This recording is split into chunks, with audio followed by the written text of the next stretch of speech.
Batallón de Jubilados presente. La batalla es nuestra. Súmense a la lucha y comencemos la revolución de las canas. Por el derecho y la justicia del trabajador.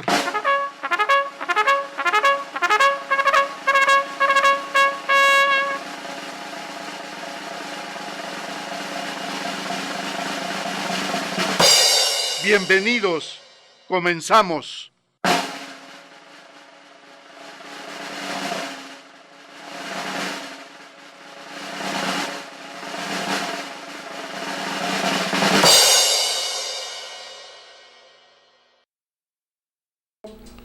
¿Qué tal? ¿Cómo están? ¿Cómo les va? ¿Cómo les pinta este jueves 28 de julio? Ya empezamos la segunda mitad del año 2016. Entonces, sigue el tiempo avanzando y nosotros también. El ESME se mueve, el ESME avanza también. Héctor Pimentel, muchas gracias por ese apoyo que das a la revolución de las canas. Luego te voy a hacer un comentario por ahí, acerca de una persona que te felicita porque te ve que andas en todos lados. Sí, es una compañera, a ver, que yo ya le eché ahí todo un rollo. Le dije, no hombre, pues es un chamaco de 36 años y un 85 de estatura, soltero, así que... 60 kilos. ¿Cuántos kilos? No, entonces es una compañera que dice que te felicita porque andas de los de Radio ESME, así me lo dijo, tal cual. Dice, Gaby y el Héctor son los que más se mueven ahí en... Dije, no, pues esto es un equipo, le digo, es un equipazo. Le digo, pero tienes razón, Héctor Pimentel es especial. O sea, yo soy su fan. Eso es todo. Oye, Héctor Pimentel, fíjate que yo la verdad es que ando sorprendido de que ya estamos casi en la última etapa de la lucha de resistencia y la forma en que está cerrándose el asunto, la verdad es que está genial, está con buenas noticias, con muy buenos cierres de campaña. Casi 7 años de friega, pero se empieza a ver ya resultados tangibles. Fíjate que yo en un momento dado, el martes 26, tuve se me atravesó un temor.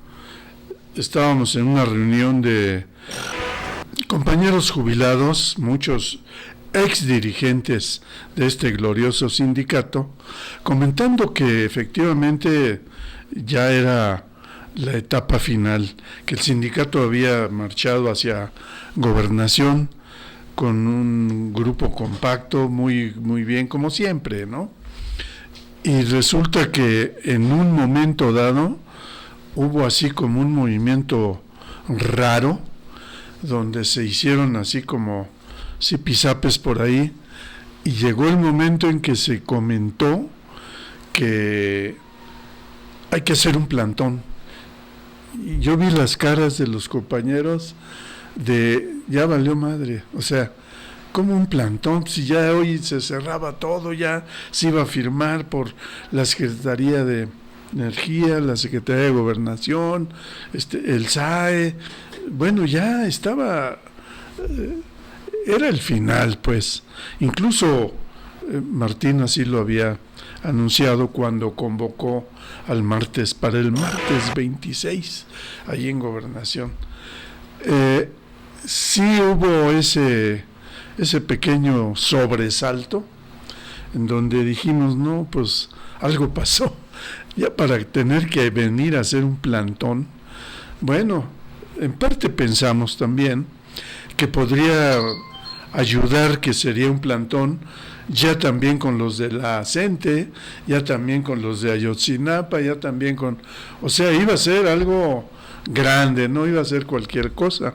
Un plantón del ESME a estas alturas iba a ser algo muy tremendo, especialmente por cómo está el país, que está descomponiéndose en 11 o 12 estados de la República. Pero finalmente no pasó nada, salió Martín, salió Montes de Oca, salieron a informar, ahí están los videos, esos videos emotivos, donde nos informaron en detalle cómo estuvo la negociación, cómo estuvo el cierre, y en pocas palabras, hay un documento que está firmado por la Secretaría de Energía, la Secretaría de Gobernación, el SAE, y las juntas ya están disponibles para desarrollar esos acuerdos firmados. Entonces, en resumidas cuentas, se va a terminar de entregar todo lo que faltaba, los predios, muebles, inmuebles que faltaban, que ya es cosa de unos cuantos días. Era una cuestión ya, casi ya un hecho. Me dio muy buena espina que hayan comentado, entre otro regreso de otros muebles, inmuebles, que le entregaron en propiedad Juárez 90. Oiga usted, Juárez 90 eran unas oficinotas ahí en la avenida Juárez, en donde estaba un proceso de la gerencia comercial, en donde estaba prácticamente, se estaba la modernización de Luz y Fuerza del centro. Es un edificio muy importante, para mí es clave, y el hecho de que haya anunciado Martín en propiedad, entre otras, Juárez 90, dije, no, a todo dar, casi esas oficinas pueden ser las oficinas del nuevo sindicato, de la cooperativa LF del centro, ¿por qué no? Esas oficinas remodeladas son un edificiazo, Así que, bueno, todo lo que informó Martín, Montes de Oca, etcétera, es un avance muy, muy grande, muy importante en relación con la negociación que hubo de casi 7 años. Punto 1.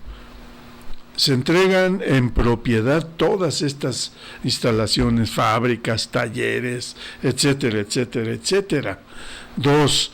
Ya están produciendo, ya están generando energía eléctrica, Necaxa, Atla, Lerma, etcétera. Eso es otra noticia importante. Ya prácticamente se arregló que a partir del 15 de agosto empieza el proceso de la entrega de los cheques de indemnización, según esto, a 1,000 trabajadores por día. O sea que a finales de agosto, niños, todo el mundo habrá estado ya liquidado. Los 14,500 que faltan para finales de agosto, se calcula, de acuerdo con esta información, que ya estaría finiquitándose ese proceso. ¿Qué sigue entonces? Esa es la pregunta. ¿Qué sigue? Pues sigue, como ya lo informaron Montes de Oca, mismo Martín, sigue la construcción, la consolidación de la cooperativa, ¿no? En donde el sindicato va a ser proveedor y organizador de la cooperativa, y el siguiente paso, la siguiente etapa es la construcción de lo que yo llamo el nuevo Sindicato Mexicano de Electricistas. Eso es lo que sigue. Entonces, es un proceso, obviamente, nos queda mucho por discutir. Aquí se va a poner a prueba al sindicato histórico, se va a poner a prueba su capacidad para ponernos de acuerdo al interior del sindicato. Nos toca, nos corresponde hacer un esfuerzo gigante a todos, activos y jubilados, para que la cooperativa se organice lo más pronto posible. A todos los activos y jubilados del ESME nos toca contribuir para construir el nuevo sindicato. ¿Qué es eso? ¿Qué es el nuevo sindicato?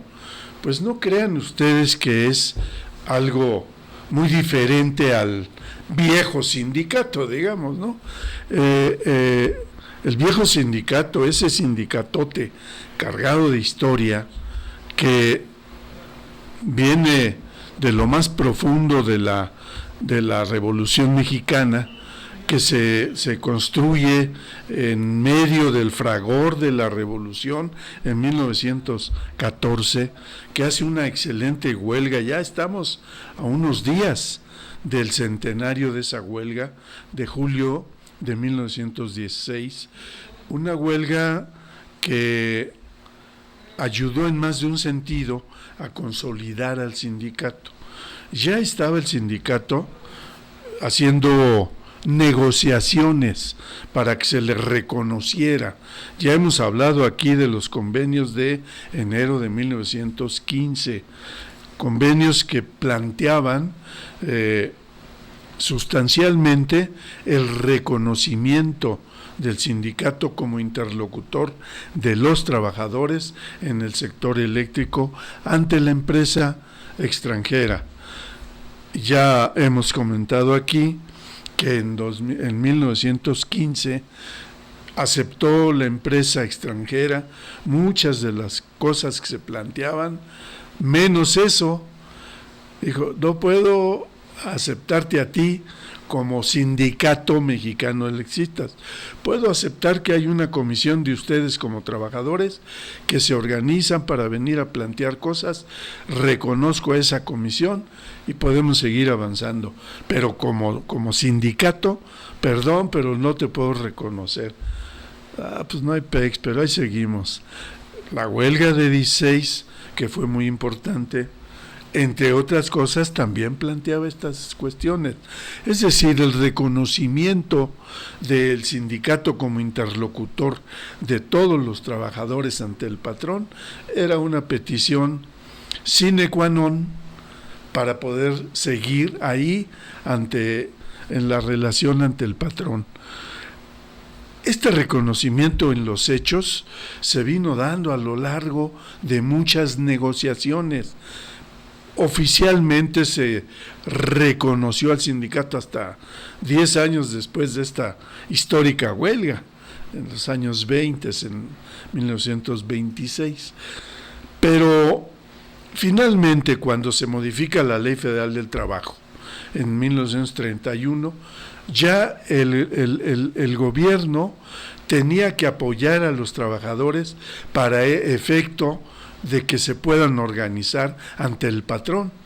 Entonces, de ahí viene que el sindicato fue avanzando al grado de que le dieron su registro nacional de industria, el número 760, ¿no? 760, como Sindicato Nacional de Industria en 1933. A partir de ahí, ya el patrón no se la acabó, porque ahí consolidamos muchas cosas que se venían dando en los 20. De hecho, desde 23, 24, 26, ya había verdaderos convenios laborales.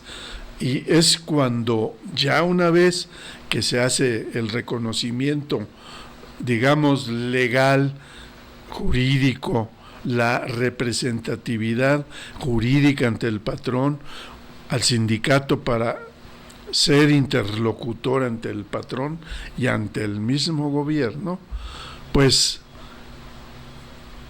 se creó el contrato, digamos que se formalizaron todos los convenios colectivos que había y se fue construyendo el contrato colectivo de trabajo. Justamente la huelga de 1936 tiene ese mérito, consolida lo que ya se venía dando en los hechos, ¿no? Es decir, ese gran contrato colectivo de trabajo en 1936 queda como la consolidación de la relación obrero-patronal con todas las conquistas habidas y por haber del sindicato ante la empresa extranjera, ¿no? Y esa huelga pues tuvo ese mérito, planteó que la empresa tenía recursos para poder cumplirle todo el pliego petitorio, para poder reconocer ese gran contrato colectivo. Aquí hay una cuestión que quiero enfatizar. Sin duda es un mérito del sindicato su capacidad de organización para esa huelga. El comité de huelga estaba a todo lo que da, súper bien organizado. El comité central, encabezado por Breña Alvírez, por Paulín y Roldán, etcétera, no se diga, era un comité con una capacidad enorme, un conocimiento profundo de las finanzas de la empresa, y había un estudio actuarial que demostraba todo eso. Y quiero destacar que si bien es cierto el sindicato estaba muy bien organizado, etcétera, el gobierno de Lázaro Cárdenas tuvo una virtud: respetar al sindicato. No se metió ni para bien ni para mal, simplemente respetó la decisión del sindicato y dijo que se aplique lo que marca la ley. Cuando en un momento dado los de la empresa estaban negando todo lo que el sindicato estaba demostrando en los hechos y se lanzó a la huelga, estos patroncitos acostumbrados a que los gobiernos hacían lo que ellos querían, como ahora, no contaban con la astucia de don Lázaro. Don Lázaro dijo: no, lo que digan las juntas, lo que diga la ley. Perdón. Entonces, digamos que el sindicato se ganó a pulso ese respeto presidencial. Así que a la empresa no le quedó más remedio y todavía hizo muchas gestiones para que se declarara inexistente, etcétera, lo que acostumbran a hacer los patrones creyendo que cuentan con gobiernos títeres. Ahora les falló porque don Lázaro se portó bien. Simple y llanamente fue respetuoso de la ley.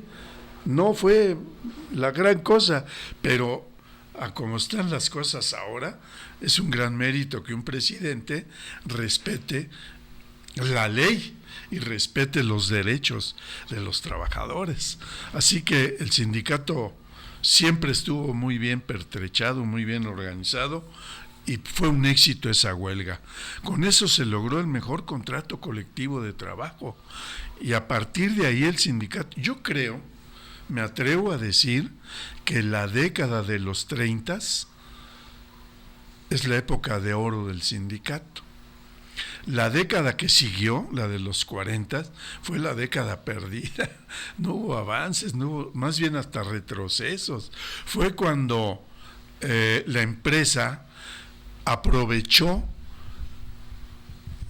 que el secretario general de los 40 a los 50, Rivera Rojas, pues era dúctil, era muy sobornable. Entonces aprovechó también que estaba Miguel Alemán ya como presidente pues moderno, ¿verdad? Y que abrió para la industrialización del país y bla, bla, bla, inversiones extranjeras, etcétera. Bueno, pues la empresa extranjera logró, yo digo, ya murió don Miguel, pero Miguel Alemán fue muy cuate de los empresarios, de los inversionistas extranjeros, y aprovechando que Rivera Rojas era muy maleable, pues en 1948, ¡pum!, concedió 50 años más la concesión para explotar la energía eléctrica en el país a la Mexican Light and Power Company.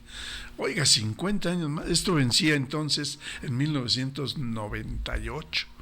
De ahí vienen muchos detalles que pasaron en 98, 99, no crean que los que Foxes y Cedillos estaban ajenos a esta historia. Ellos sabían que era el momento en que se tenía que dar el paso de la privatización, que les falló gracias al ESME, es otra cosa. Pero, ¿a cambio de qué Rivera Rojas aceptó o se hizo loco y no hizo panchos por esta extensión por 50 años, una prórroga, una prolongación de 50 años más a la concesión para la empresa extranjera? Se dice que pues de ahí sacó una buena revisión contractual y de ahí viene la cláusula del ahorro. Ahí nació, porque en compensación de que pues había hecho mutis ante esta prórroga de Miguel Alemán, cuando el sindicato pudo haber armado panchos e impedir que eso se hiciera. Era el momento de ya hacer suya la industria eléctrica para el país, pero le dan 50 años más a la empresa extranjera, pues ahí se vino abajo mucho. A partir de ahí, bueno, pues vinieron algunas buenas contrataciones en compensación de que el sindicato estuvo pasivo, ¿no?, ante estos fenómenos de traición a la patria. Bueno, yo por eso digo que los 30 fueron la época de oro del sindicato y reconozco la huelga centenaria de 1916, pero celebro también los 80 años de la huelga del 36. Y hay otra, la de julio de 76, la que hizo Galván, que tiene ahora 40 años. Justamente el sábado antepasado cumplimos 40 años de esa huelga también histórica, o sea, 100, 80 y 40, la clase obrera a todo lo que da, pero con los electricistas a la vanguardia, porque, y dentro de los electricistas, pues al ESME. Hubo una época en que Galván, con muy buena visión, en cuanto se nacionalizó la industria eléctrica el 27 de septiembre de 1960, Galván, con muy buena visión, en menos de un mes, en octubre de ese mismo año, ya había construido el sindicato. Había 52, es una federación de sindicatitos que estaban en toda la República, y de ahí nació el STERN, Sindicato Nacional de Trabajadores de la Energía de la República Mexicana, electricistas de la República Mexicana, el STERN, que fue el que sustituyó a esa federación que era la FENTICE. Bueno, enseguida Galván empezó duro y dale a que, a partir de que ya está nacionalizada la industria eléctrica y para impedir que los extranjeros sigan haciendo de las suyas, pues planteó la integración de la industria eléctrica y la unificación de los 3 sindicatos. En ese sentido avanzó mucho, logró cosas geniales, como por ejemplo ya meterse a hacer un planteamiento de unidad sindical. Logró construir el SUTERN, que es la unidad del nacional con el STERM, y de ahí nació el SUTERM. Entonces, en el 20 de noviembre de 1972, entonces planteó más adelante una cuestión que pues finalmente le costó una tremenda agresión permanente, una represión permanente por parte del Estado. Pero bueno, niños, estamos hablando de que el sindicato tiene una presencia histórica, dice Montes de Oca, el hilo conductor, ¿verdad?, de esta trayectoria histórica es la combatividad del sindicato, la claridad de proyectos que tiene este sindicato mexicano de electricistas. Y aquí vemos con toda claridad que es muy probable que la siguiente etapa, una vez que ya sean nuestras todas las instalaciones de luz y fuerza para como base material de la cooperativa, y una vez que se consolide eso, por fuerza tiene que haber un nuevo sindicato, tendremos que hacer un nuevo estatuto que contemple de manera integral toda la nueva situación del sindicato. Aquí hay un avance porque ya se asegura, con visión también digo yo, se asegura que los que sean parte de la cooperativa en automático son miembros activos del sindicato. Eso va a ayudar muchísimo porque, ya lo hemos comentado aquí, una cosa es que el sindicato, con su Registro Nacional de Industria, que tiene un nuevo contrato colectivo, es para 541 trabajadores. Esa es una parte de este sindicatote. Pero el sindicato, por fuerza, tiene que contemplar que su nueva actividad lo va a llevar a desarrollar una cantidad infinita de actividades, de desarrollar una materia de trabajo que por fuerza se va a tener que desarrollar en la cooperativa. Hay mucha gente que dice, no, pues ya la ley general de las cooperativas es una contradicción para un sindicato, porque no puede un sindicato ser dueño de cosas, no puede un sindicato lucrar, no puede ser empresario. Yo digo, la ley me la paso por donde no me da el sol, porque puedo inventar que mi ley interna permite superar esas cuestiones que aparentemente son una contradicción. Yo digo, siendo realistas, ¿somos o no del sindicato? ¿Estos 14.500 son o no del sindicato? ¿Este comité central es o no del sindicato? Y estos 14.500 y este comité central y los 20.000 jubilados somos del sindicato y seremos de la cooperativa. Somos una y la misma cosa y tenemos que reglamentar eso. Tenemos que hacer un reglamento de operación de la cooperativa que resuelva esos pequeños conflictos legales, entre comillas, porque la ley la hacemos nosotros, los reglamentos los vamos a hacer y nosotros vamos a funcionar como una cooperativa y podemos seguir siendo sindicato y no se contrapone, ya lo verán. Nosotros tenemos una propuesta por ahí y la vamos a dar a conocer en su momento. Así que lo que sigue es un cambio de mentalidad. ¡Guau! Eso es muy importante. Cambio de actitud. Bueno, si tú cambias tu mentalidad, tu actitud cambia también. No podemos seguir ya pensando en el otro sindicato, tenemos que ir pensando en el nuevo, porque lo vamos a construir nosotros. El nuevo sindicato va a seguir siendo nosotros.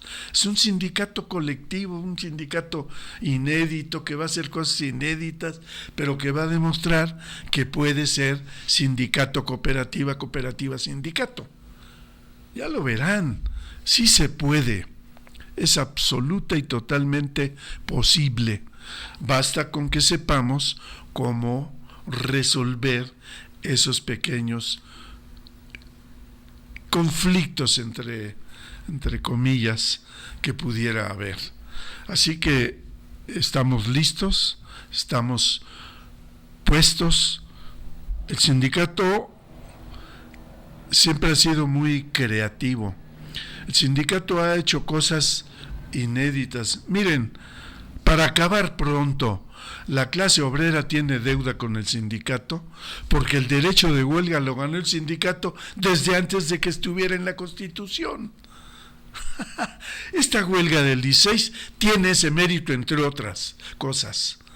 Esa huelga del 31 de julio de 1916 tiene el mérito de haberse adelantado a lo que luego los legisladores aprobaron unos meses después, en febrero de 1917.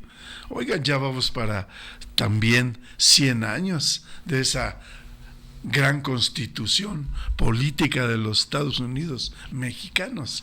Y el sindicato, a ver, es que no está en la ley, no hago huelga, ni madres, yo hago huelga y le impongo y a ver, quítenme de aquí, y gano el derecho de hacer huelga, y ya quedó en la Constitución, gracias al ESME, gracias también a los de Río Blanco, etcétera, etcétera, etcétera. Es decir, los mineros de Cananea, los textileros de Río Blanco, los electricistas del ESME, todos esos empujamos en los hechos el derecho de huelga. Así que, ¿por qué no podemos hacer cosas innovadoras para cuando más adelante vengan cambios de la Constitución que se ajusten a la nueva situación que está inventando el ESME? Nosotros somos algo especial, ¿eh? Yo me siento muy orgulloso de ser del ESME, un sindicato que en más de un sentido ha estado fundando cosas, ha fundado cosas. Entonces, ha empujado cosas. Miren, el contrato colectivo que se ganó gracias a la huelga de 36, es un contrato que no existía en más de un sentido, con esa cantidad de conquistas laborales en ninguna parte del país, de América Latina, me atrevo a decir, ni del mundo entero. Ya he comentado aquella anécdota de cuando en 1974 vinieron comisiones de electricistas de Europa. Los franceses se llevaron, bueno, una gran sorpresa, porque estudiaron, una comisión vino a estudiar, a ver en vivo y a todo color nuestro contrato colectivo, y se llevaron el contrato a Europa, y los italianos y los franceses casi copiaron a la calca muchas cláusulas, muchos textos de nuestras cláusulas contractuales, y las impusieron a favor de los electricistas de allá. Sindicato es grande por eso. Así que, miren, en los 70-80 conseguimos esa extraordinaria cláusula 64 de riesgo eléctrico con el doctor Fernández Osorio. Me pongo de pie y en paz descanse, ese gran médico amigo de la clase obrera. Un cuate que impulsó un estudio de tal magnitud que fue irrefutable y ganamos el riesgo eléctrico. Se demostró que aquellos trabajadores que están expuestos a un impacto eléctrico sufren un desgaste tremendo en su sistema nervioso que se refleja en el sistema gastrointestinal, etcétera. Se genera una serie de problemas que afectan la salud.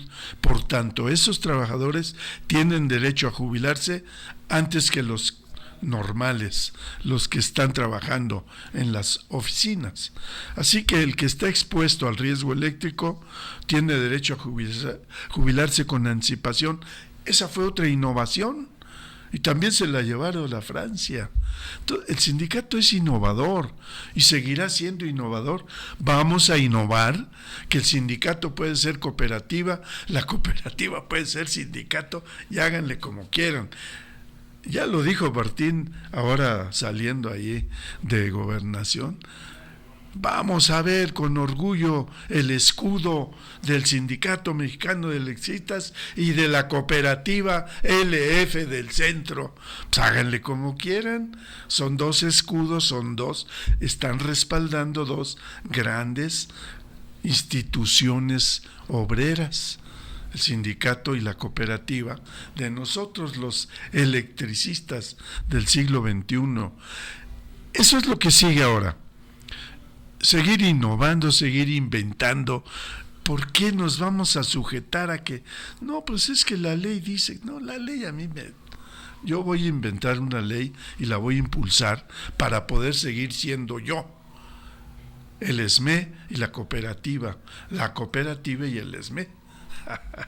Eso es lo que somos eso y más, camaradas. Hemos sido siempre paradigmáticos, somos un ejemplo para muchos miembros de la clase obrera del país. Muchos nos siguen todavía. Yo digo que el ESME sigue siendo vanguardia, aunque tuvimos un proceso de negociación donde con mucha habilidad, pues esto está en el origen, camaradas, está en el origen del sindicato. ¿A poco no hacíamos negociaciones en enero, de unos meses después de habernos constituido como sindicato? Y ya negociábamos con el patrón y con el gobierno, y avanzábamos y hacíamos cosas. Era político, se decía. Y luego ya fue contractual, fue legal, pero inicialmente fue político. Era dependiente de la correlación de fuerzas. Entonces, eso es el sindicato. Y hoy, esa sabiduría para saber negociar, ahí está. Nos quitaron la vía jurídica, la vía legal, el golpe que nos dio el 30 de enero la Suprema Corte en 2013, 12+1, perdón. Ese golpe que nos dio, supimos darle la vuelta, supimos resolverlo, empezamos a negociar y aquí están los resultados. El martes 26 se puede decir que se cierra un ciclo de la resistencia y falta amarrar ahora el 15, a partir del 15 de agosto, cuando empiece el proceso final de la liquidación. A partir de ahí, un nuevo ESME nos espera. Ese es, y hay que estar preparados para darle la bienvenida a ese nuevo ESME, que somos nosotros. Qué interesante, que pues es un reto para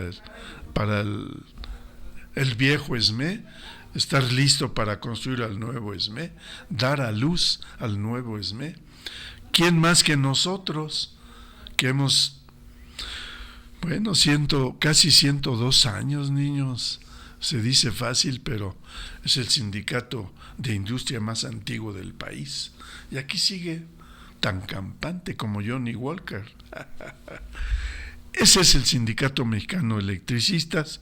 Y bueno, miren, luego me emociono mucho y estoy hablando sin parar, pero le voy a solicitar a mi amigo Héctor Pimentel que me apoye con una pequeña pausa, que de cuestiones musicales NPI no tengo la menor idea.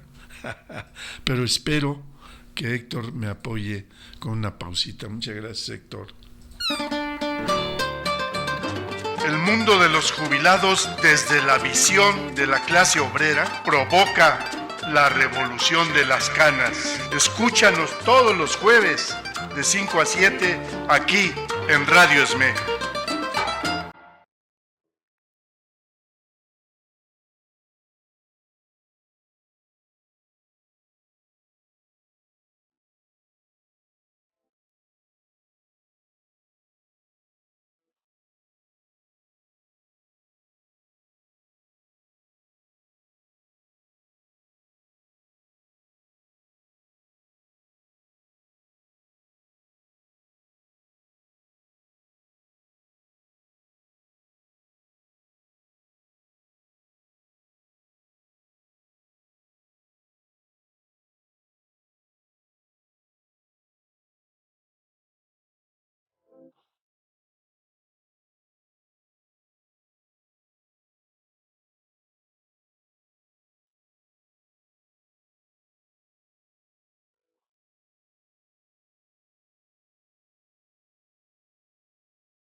La revolución de las canas. La revolución de las canas. La revolución de las canas. Oye, qué buen tino, Héctor. Caray, ya sabía yo que tú sí tienes idea. Yo NPI de cuestiones musicales. ¿Qué más oportuno que A la huelga con Rolando Alarcón? A la huelga. Claro que sí, camaradas. Qué maravilla es.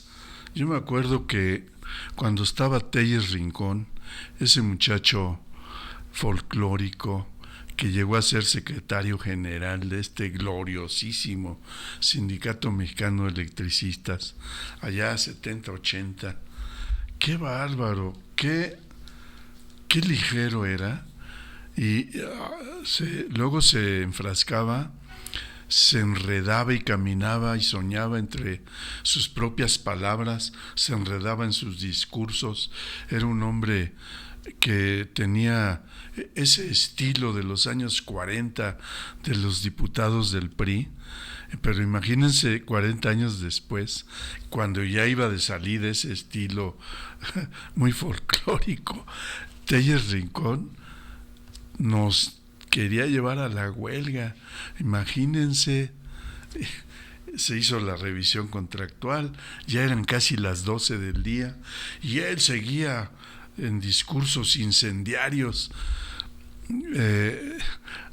que nos íbamos a la huelga. O sea, el comité de huelga ya estaba listo, toda la legislativa estábamos puestos, no, ya, y nos íbamos a la huelga. Y de repente bajan del pleno del Comité Central con el acuerdo, nos cuentan algunos compañeros del Comité Central, que habían acordado pues que no habría huelga, que ya se aceptaba el paquete que ofrecía el gobierno. Y dicen que cuando iban bajando hacia el salón de actos en las escaleras, pues los que estábamos ahí en el pasillo, antes de entrar en el vestíbulo, antes de entrar al salón de actos, que estaba repleto, cuando vimos a Chema y a todo el comité bajar, pues estábamos convencidos de que íbamos a la huelga. Entonces empezamos a gritar, huelga, huelga, y hubieran visto, se transformó Telles Ricot y empezó, sí, compañeros, a la huelga, que los del comité central se quedaron viendo entre ellos, bueno, ¿este cuate qué?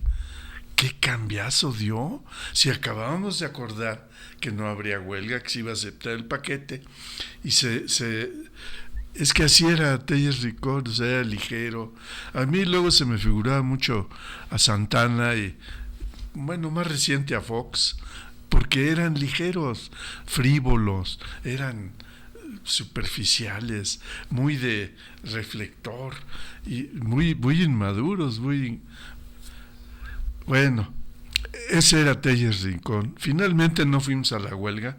Muchos que no sabían esto ya estaban con las banderas rojinegras, los centros de trabajo.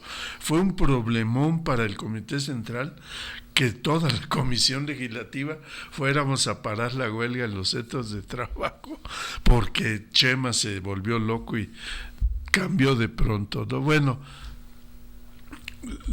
con la huelga no se juega, o sea, la huelga es algo muy serio, es un arma que todavía es algo que tiene en sus manos la clase obrera, que no la usa, pero a ver, díganme ustedes, ¿qué capitalista aguanta que le paren la producción de cosas? ¿Qué capitalista aguanta que no se puedan vender sus cosas? ¿Qué capitalista aguanta eso? Brazos caídos, niños. No. Nadie aguanta eso. Entonces es un arma poderosa, pero se debe saber usar.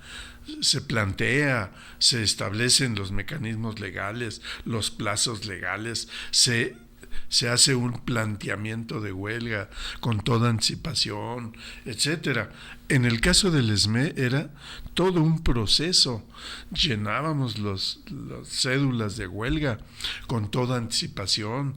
Era unánime el voto a favor de la huelga. Eran 15 o 16 que, pobrecitos, estaban en contra de la huelga. Bueno, pero la gran mayoría entregaba su cédula de votación a favor de la huelga. El Comité Central llevaba a las juntas, llevaba ante las autoridades laborales, llevaba ante el gobierno y ante el patrón el respaldo de miles y miles de firmas de la gran mayoría de la base, de su base social. Entonces iban a discutir con el enemigo a todo lo que da, con ese respaldo, en donde en los hechos el sindicato estaba dispuesto a irse a la huelga, se formaban comités de huelga, etcétera, etcétera, ¿no? Es decir, si hoy, yo me imagino que hoy se pusieran de acuerdo todos los trabajadores, todos los burócratas, todos los trabajadores de las industrias, de los bancos, etcétera, en hacer, ya no digo una huelga, un paro de un solo día, te paralizan la economía, te paralizan el país. Que se paralice todo en un día. A ver, se para la electricidad, se para el petróleo, se para el transporte, se para todo. Eso es lo que hacen, o bueno, hacían en España todavía hace unos años, ahora ya no, pero cuando estaban los comités obreros de huelga, las comisiones obreras de los trabajadores, de los obreros españoles, era simultáneo, era al mismo tiempo, nada de que un sindicato por acá y otro por allá, no, era un acuerdo de toda la clase obrera, y el gobierno y los patrones cedían inmediatamente y había aumento del salario de manera colectiva y generalizada, etcétera, etcétera. Bueno, Eso es algo que potencialmente está ahí en poder de la clase obrera. Por eso hacen lo que hacen los patrones. Corrompen, sobornan, venden, compran, hacen lo que quieren con los líderes obreros. El corporativismo en México es parte de una estrategia de poder, de dominio del patrón, de la clase capitalista. Ellos sí saben que si controlan al imbécil de Juan Díaz de la Torre, están controlando 1 millón de maestros. Así de fácil. Si controlan al imbécil de Fuentes del Villar, están controlando a 60,000 electricistas de la CFE, ¿no?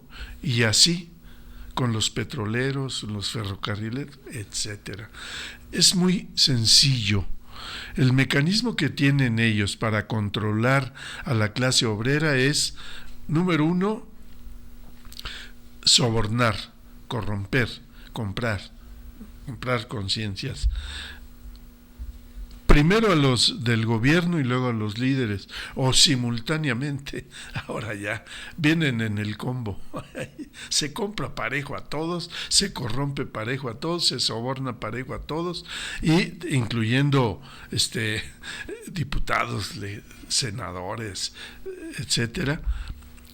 Gastan un poquito de su dinero en esos sobornos y todo, pero les da resultado. Y como les da resultado, pues es algo que vienen manejando desde hace 80, 90 años. ¿Cuántos años duró don Fidel? Y era un tipo archi extra recontra multimillonario, gracias a que vendía todo.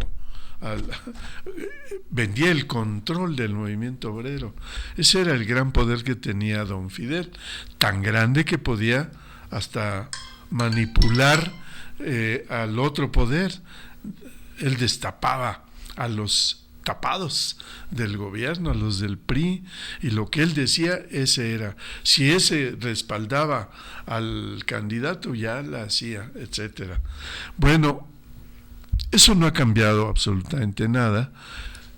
Es un sistema, al mismo tiempo que muy sencillo, es complejo, pero lo saben manejar tan bien. A mí me sorprende enormemente. Cualquiera diría que eso era antes. No acaban de ver una noticia, aquí la comentamos, hace menos de un mes, que Iberdrola nombró a Calderón como parte de su equipo para manejar una empresa que está en Estados Unidos. ¿No se acuerdan de hace un año que dijimos aquí que la Kessel, que había sido de energía y ahora era representante de Iberdrola, ¿no? Bueno, eso hacen. A Zedillo lo compraron, le dieron su chambita en la Union Pacific, una empresa ferrocarrilera que se quedó con nuestros ferrocarriles nacionales. Ahí le dieron un hueso y ya. Son coyotes vulgares, se conforman con eso, y como a los capitalistas les da resultado que con tan poquito tienen un control inmenso de todo el país, pues siguen con eso.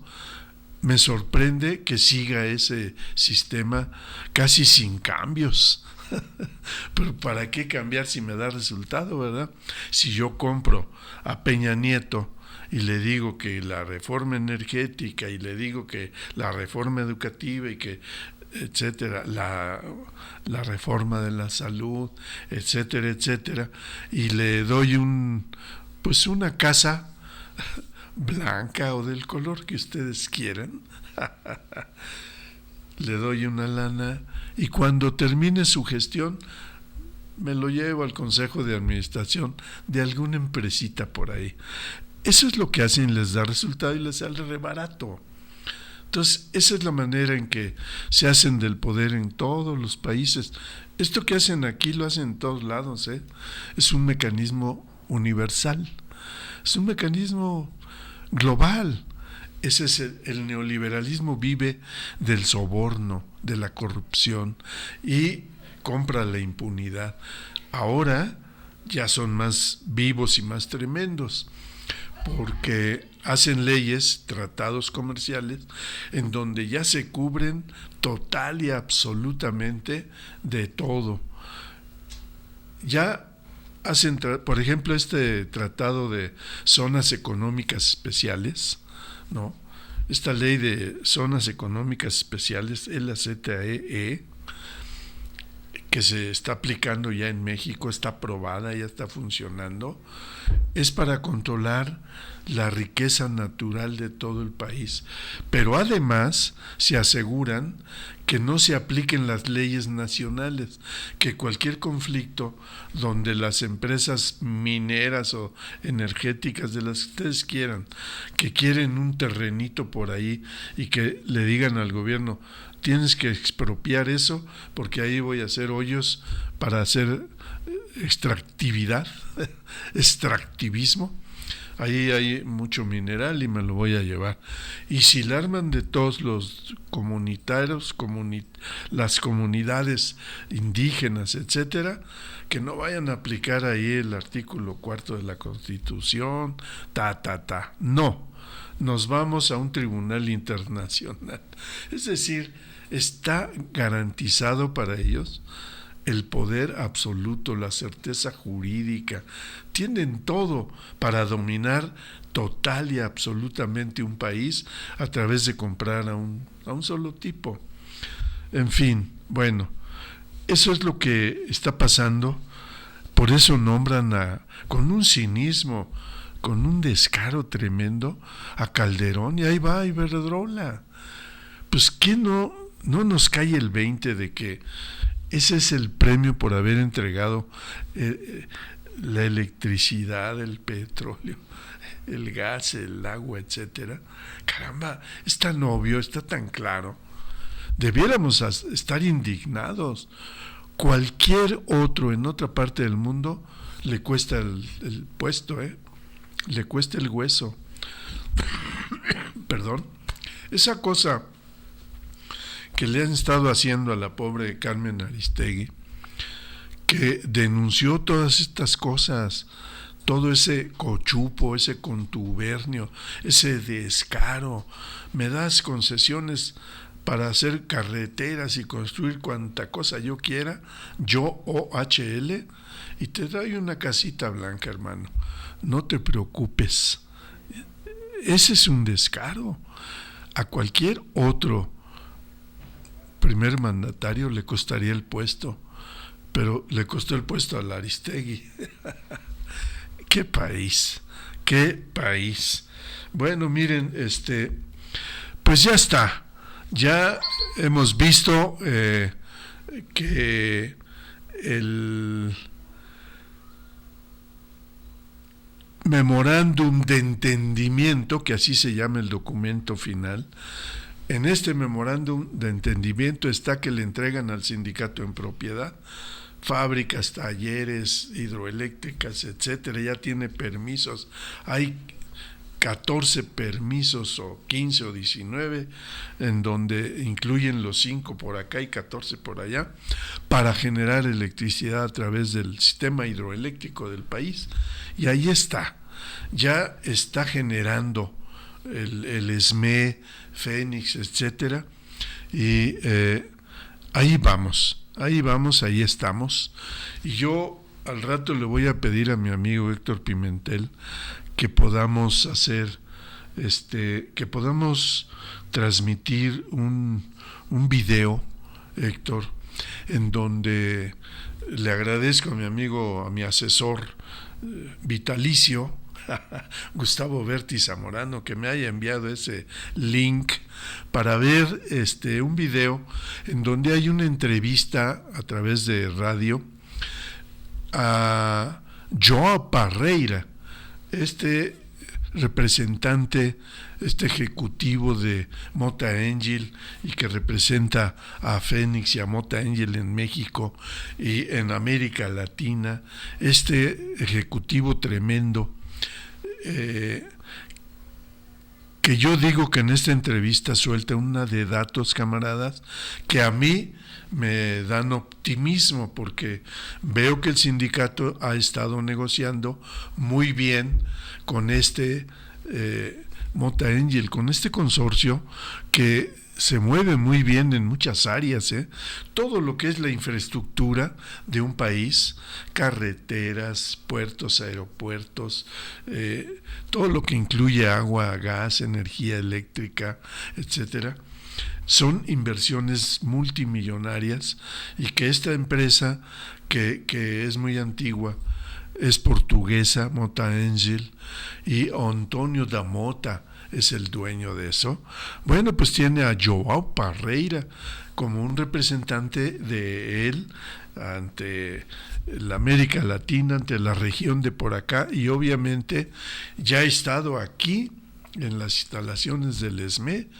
Joao Parreira en 10 minutos dijo muchas cosas importantes que nos pueden dar luz para muchas cosas sobre nuestro futuro inmediato, porque habla de inversiones muy fuertes de 10,000, 20,000 millones de pesos para infraestructura, que incluyen la mano de obra del ESME. Bueno, será mejor le pido a Héctor, ¿se podrá ver ese video, Héctor?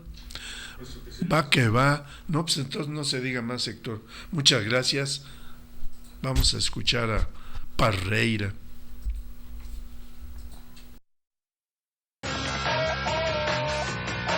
Ya estamos de regreso aquí en Negocios en Imagen, y bueno, ahora hacemos contacto con Joao Parreira. Bueno, él es el CEO de Mota Engil Latinoamérica. ¿Qué tal, Joao? ¿Cómo te va? Muy buenas tardes. Buenas tardes a todos. Muchas gracias. Muy bien, gracias. Muchas gracias por la entrevista, y pues muy interesado. Tengo entendido que por aquí estuvo en México el señor Antonio Mota, aquí estuvo la semana pasada, si no me equivoco. Así es, estuvimos juntos con el presidente del Consejo, el principal accionista, para celebrar 2 eventos para nosotros importantes. El primero, los 70 años de la empresa, que cumple este año los 70 años, y la primera celebración pública fue hecha en México por su importancia dentro de la empresa, y la otra, celebrar la participación de la empresa Fénix en el mercado mayorista eléctrico nacional, celebrando la apertura del mercado eléctrico nacional con nuestra presencia, que creo que fuimos la primera empresa a participar en tan importante mercado y tan importante hecho, ¿no?, que es la reforma eléctrica. Así es, Joao. ¿Me podrías platicar, para las personas que no están tan familiarizadas? Bueno, entiendo que Mota Engil obviamente es una empresa de Portugal, es una empresa global que tiene muchas divisiones. ¿Me podrías decir en particular, bueno, a nivel global, qué divisiones tienen, y en México puntualmente, cuáles son sus divisiones aquí en las que operan? Básicamente el grupo Mota Engil es un grupo de infraestructura. Significa eso que participa en todas las divisiones o líneas de negocios relacionadas con infraestructura, desde la ingeniería, de la construcción, las concesiones portuarias, carreteras, desde el ambiente y servicios, con concesiones y con operaciones distintas, desde agua a basuras, a residuos sólidos, a la producción de energía con las basuras, a la área de turismo, a la área de edificación, a la área de contratos y de servicio público para el manejo de los pastos públicos. O sea, es una empresa de infraestructura, un grupo económico de infraestructura que está relacionado con nuestras actividades. En México en particular, estamos presentes hace 8 años, principalmente con la división de inversión en concesiones, o que está hoy muy en boga, que es las APPs o concesiones. Entonces ya tenemos invertidos en México y en la cartera de inversión más de 20,000 millones de pesos los últimos años. También en México estamos presentes en energía con la sociedad exitosa con el Sindicato Mexicano de Electricistas, y también estamos presentes en el sector del turismo, básicamente. Tenemos un contrato muy importante para nosotros, que es una experiencia de continuidad, lo que hacemos en otros lugares, que es un contrato de recoge de basura en León con nuestro socio local, que es el Grupo Visa. En resumen, México para nosotros es un excelente mercado y de muchos años, y queremos seguir quedando por acá. Joao, bueno, pues son 8 años de presencia en el país. ¿Qué les dicen allá en Portugal? Tú que tienes contacto con ellos, ¿qué tan importante es México para lo que aporta a nivel global de esta corporación? Mira, básicamente México, yo creo que es de los mercados emergentes aquel que tiene una estabilidad económica y un tren de crecimiento que en el sector de infraestructura nos garantiza las inversiones a largo plazo. ¿Cómo sabes todas las inversiones en concesiones o inversiones de 30 años, de 20 años y a más? En ese sentido, la seguridad jurídica, la estabilidad económica y las buenas perspectivas de México nos aseguran una gran presencia. Estamos viviendo tiempos difíciles en términos globales, con la crisis energética, con la caída del precio del petróleo, con la caída de los precios de los minerales, los commodities, pero asimismo logramos tener una visión muy positiva del crecimiento porque México de alguna manera está beneficiado de su posición geopolítica o geoestratégica, conectando los dos océanos, los dos lados del mar, por así decir, y conectando por tierra el principal mercado del mundo. Y eso genera una necesidad de infraestructura de todos los niveles, pero genera la posibilidad de una recurrencia industrial de su planta industrial mexicana en relación a los Estados Unidos, que va a superar las caídas del precio del petróleo y con eso mantener en nuestra perspectiva un crecimiento económico importante en los próximos años. Entonces, en todo este tormenta que estamos viviendo en Europa y en todos los mercados del mundo, nosotros somos muy esperanzosos que va a haber aquí una estabilidad de largo plazo, una recurrencia, como a nosotros nos gusta decir. En ese sentido, tenemos inversiones de largo plazo que acompañan nuestra visión de alguna manera, ¿no? Claro, así es, Joao. Tengo entendido que, bueno, pues ustedes, el 3.6% de los extrabajadores de Luz y Fuerza del centro que no fueron liquidados van a ser empleados precisamente por Generadora Fénix, que hace un instante tú lo mencionabas, es una filial de Grupo Motengil. ¿Podrías precisarnos un poco en qué consiste esto, por favor?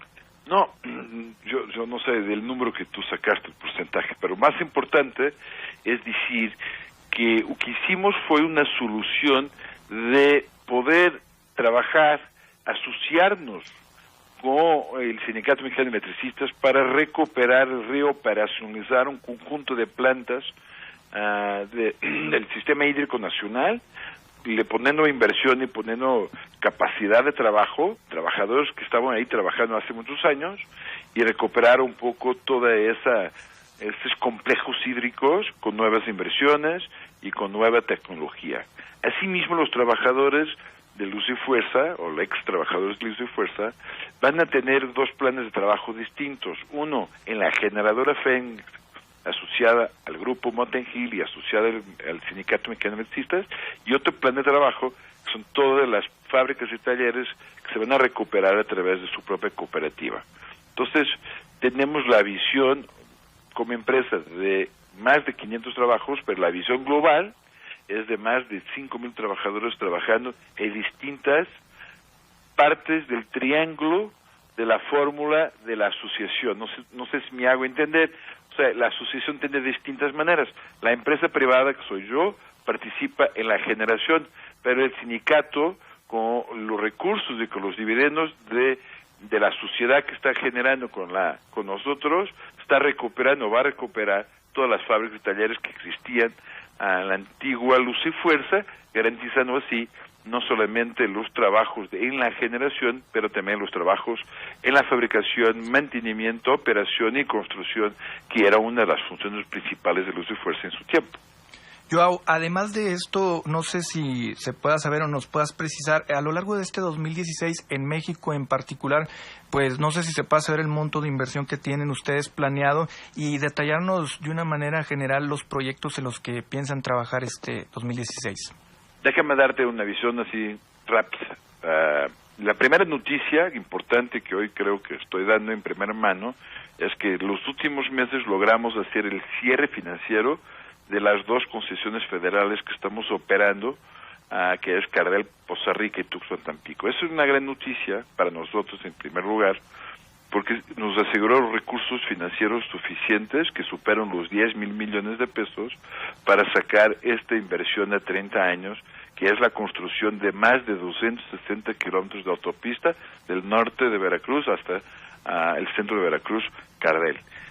Es una obra fantástica, pero más importante de la noticia del cierre financiero es darte la certeza a todo el mundo de que el mercado financiero sigue creyendo en los proyectos de largo plazo de infraestructura de este país.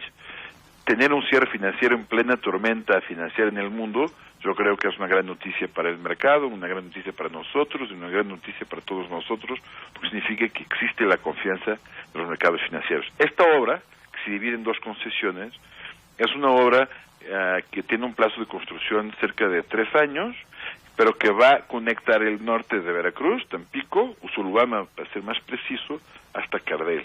Es el proyecto más importante que hoy tenemos, es un proyecto de inversión privada, y es el proyecto que nosotros estamos absolutamente concentrados. Además de él, tenemos la construcción del metro de Guadalajara, donde estamos iniciando en los próximos 2 meses la construcción del túnel, con la tuneladora, que ya está en sitio, para terminar en tiempo la construcción de esta obra tan difícil de ingeniería, pero muy interesante en términos técnicos, que es cruzar todo el centro de la ciudad de Guadalajara para construir la línea 3 del metro. Además, seguimos con la inversión privada y tenemos un gran reto, que es la ingeniería de construir un viaducto de 14.5 kilómetros que conecte Catepec a la Ciudad de México a través del Gran Canal, que se llama la concesión de Siervo de la Nación.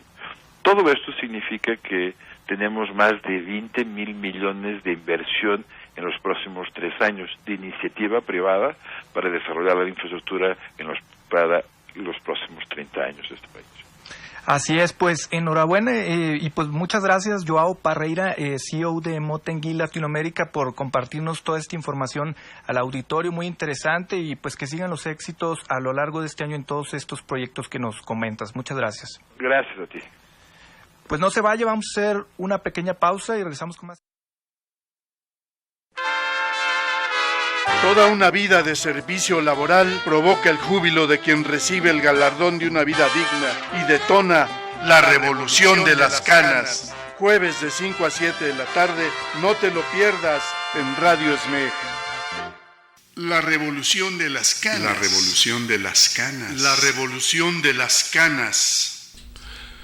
Oigan, pues ya oyeron. Gracias, Héctor Pimentel, por reproducir esta entrevista interesante de Joao Parreira. Es un ejecutivo de altos vuelos de Mota-Engil. Es de las más altas confianzas de don Antonio da Mota. Entonces Parreira conoce muy bien, qué bien habla el español el güey, o sea, habla con mucha soltura el español, está metido aquí desde hace 8 años, está metido en inversiones muy grandes, muy fuertes, ya oímos 10,000 millones, 20, ¿con qué facilidad hablan de inversiones de 20,000 millones de pesos? A su mecha. Pero eso implica, y dicho directamente por él, la posibilidad no de 541 que están con Fénix, ¿no? Que es el 3.8% de los de 14,500, dice Carmona, el que lo entrevistó. No para 541, para más de 5,000, dice Joao Parreira, y habla de esa infraestructura que va a tener en su poder el sindicato, la cooperativa, ¿no? Con las fábricas y talleres, etcétera. Y pues ahí está. Ya Martín ha hablado de lo que era la J. Luque y lo que va a ser la J. Luque. Ahí se van a producir 1,700 megawatts, o sea, hay futuro, hay posibilidades, y aquí yo creo que viene más de lo que dijo Parreira, ¿no? Entonces yo creo que ellos tienen una visión tremenda, saben, con qué facilidad hablan, ¿verdad? Como si estuvieran hablando de una maqueta.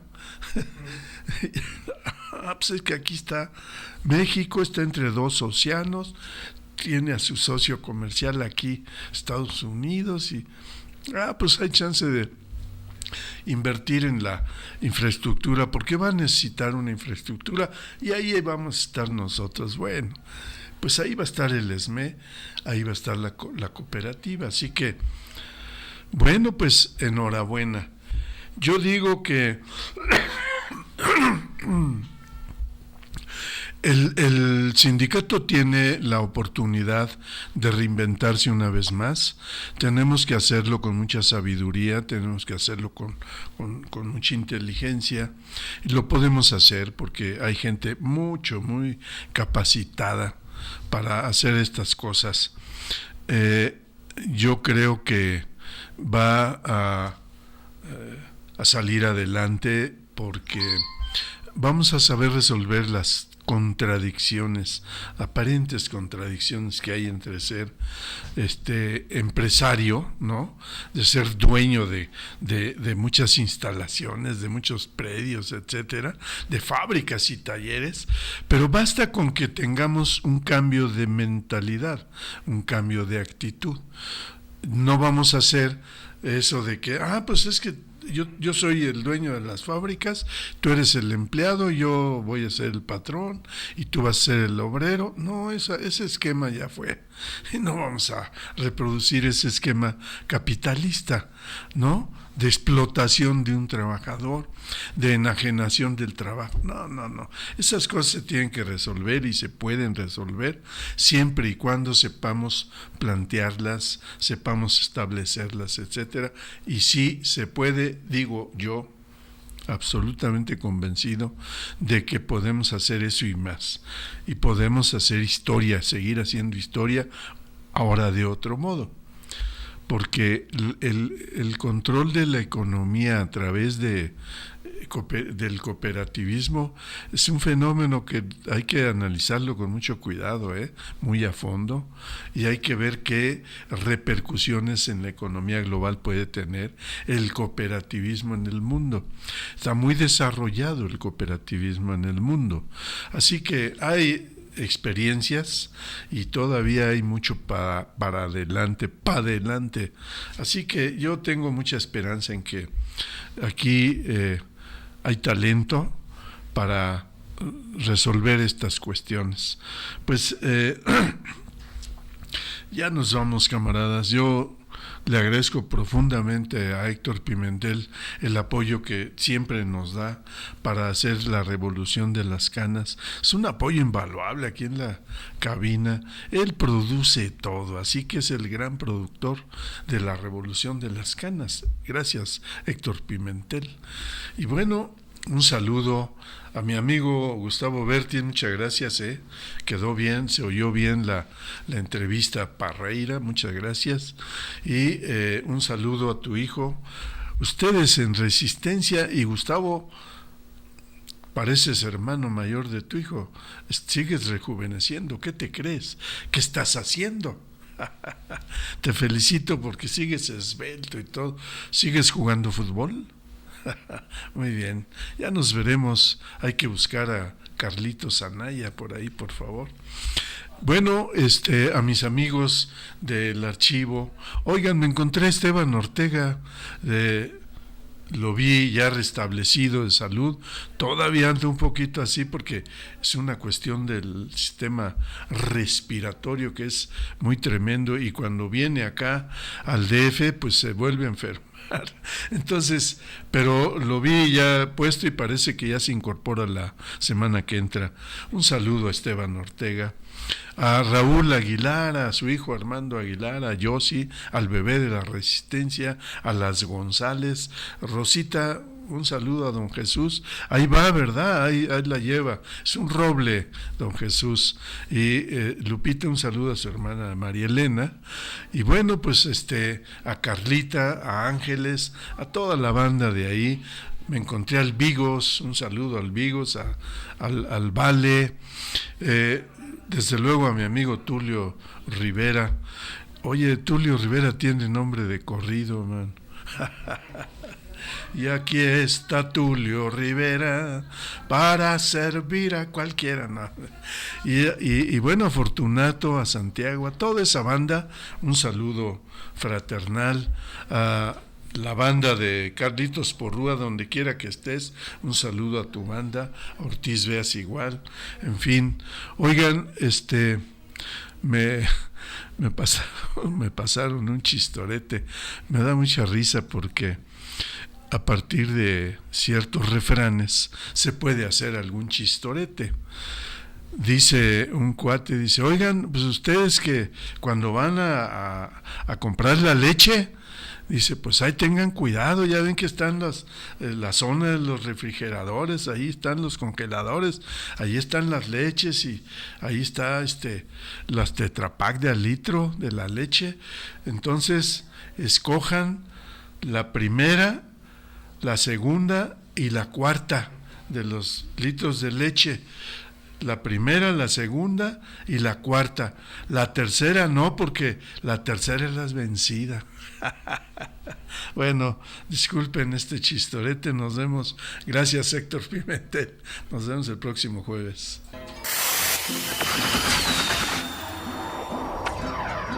Por el día de hoy guardaremos las cananas, los cañones, las carabinas 30-30. Hasta la próxima semana, cuando volvamos a quemar la pólvora en la revolución de las canas.